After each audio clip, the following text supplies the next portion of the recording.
Lidy Nacpil. I'm the coordinator of the Asian People's Movement on Debt and Development and also the convener of the Asia Energy Network.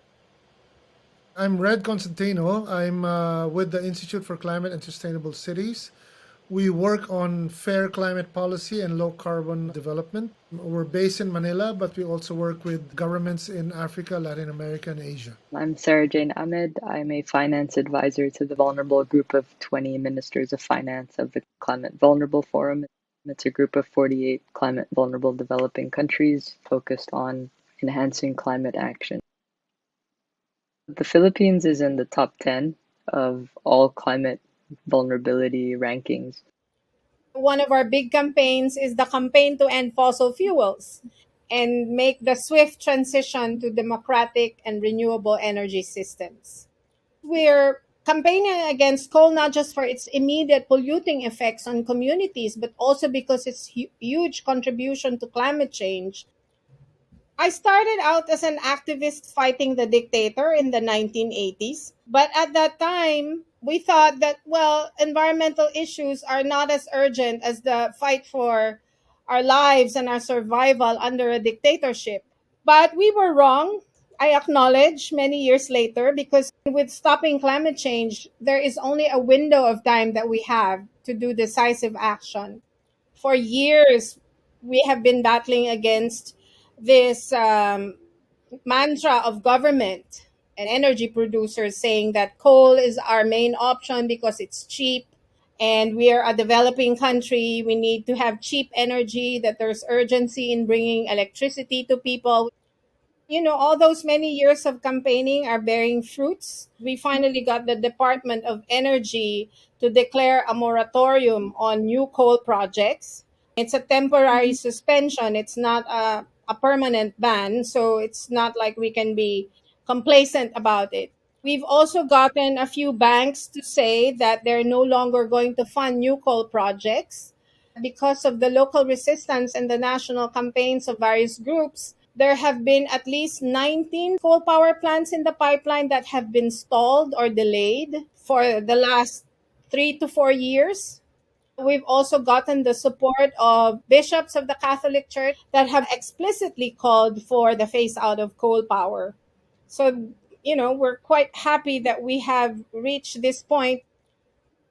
To be climate vulnerable would be that you are disproportionately impacted by climate change. So if you're a small island developing state or in South Asia, Southeast Asia, Sub-Saharan Africa, Latin America, and the Caribbean, you are more impacted, which means you see more extreme weather events. You are susceptible to higher risk due to sea level rise, in addition to other concerns such as being a developing country. We're 7,000 islands bordering the Pacific Ocean and the Indian Ocean and the South China Sea, and we're so vulnerable to typhoons and extreme weather events. Now, they're more frequent and they're super typhoons, very strong ones. We need to also understand, however, that vulnerability is not just equated, should not be equated with disasters.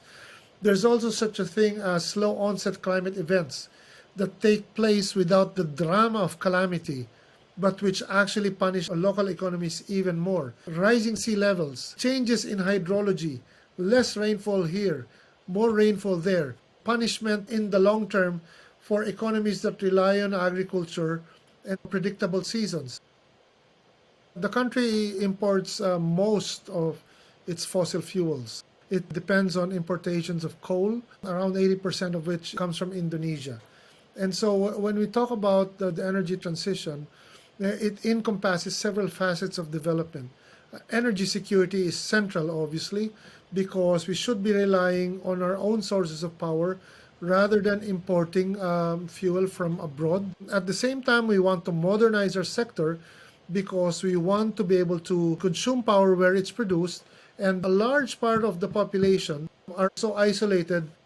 The question is it better to connect them to the main grid or to establish decentralized distributed renewable energy systems? I favor more that small islands actually are independent of the main grid, because then they can enjoy their own power.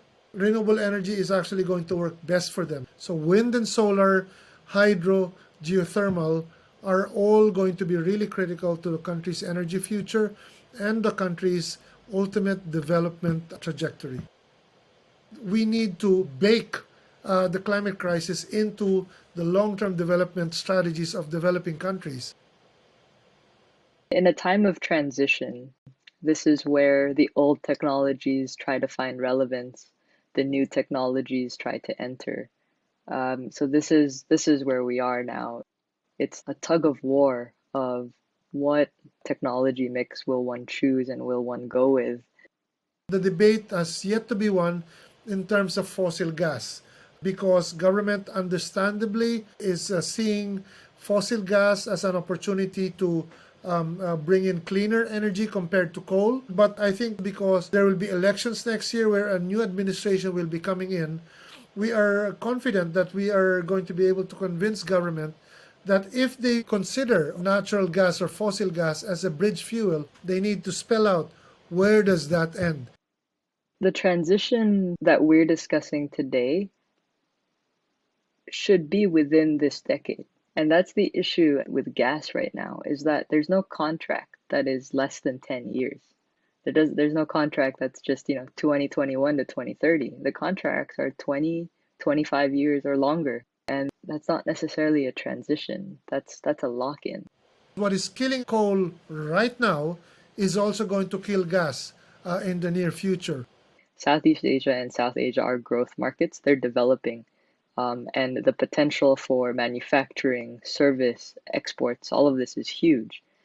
And to remain competitive in trade and output, we need low cost power. And unfortunately, gas is just expensive, it's volatile, it doesn't offer that opportunity for countries to be cost competitive. Looking at that perspective, gas doesn't make sense, but the reason it's being pushed is because the US has a glut in supply. Japan has an entire logistics chain that supports gas. Australia also trying to offload gas. There are a lot of folks that have invested in gas and they're looking to sell it somewhere and they're unable to sell it in their markets. So what happens, as they did with coal, they look at developing countries. One of the great injustices of this is that developing countries have contributed the least to greenhouse gas emissions, but we take on the brunt of the impacts of climate change. And that's something that we always need to reiterate. We're not largely responsible for this. The rich are, and they have a responsibility to address the impacts for a problem that they created. One of the things that we're working on is the mobilization and delivery of climate finance. It's part of the international obligations of parties to the climate convention. We use every arena we can participate and engage in, from the streets to the corridors of international negotiations, to raise this issue. On the one hand, you're stopping climate change. On the other hand, you have to enable people and communities to deal with the already present impacts. And how do you balance that?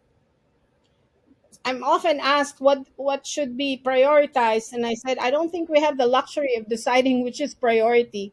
We have to do both.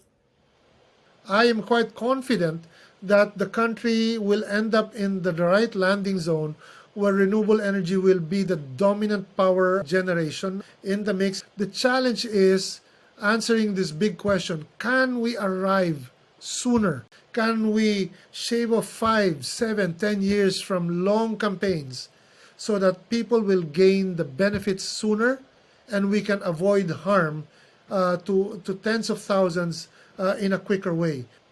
Look, I'm in an institute that believes that we can change the world. And some people will call that a delusion. I would say that if I wasn't doing something that would change the world in my mind, I ask the big question: what's the point? As campaigners, we have to be optimistic. I mean, it's our business to try and do the impossible. In my experience, in my life experiences, we brought down dictators. So if we can do that, we can do anything because we faced quite a lot in that process.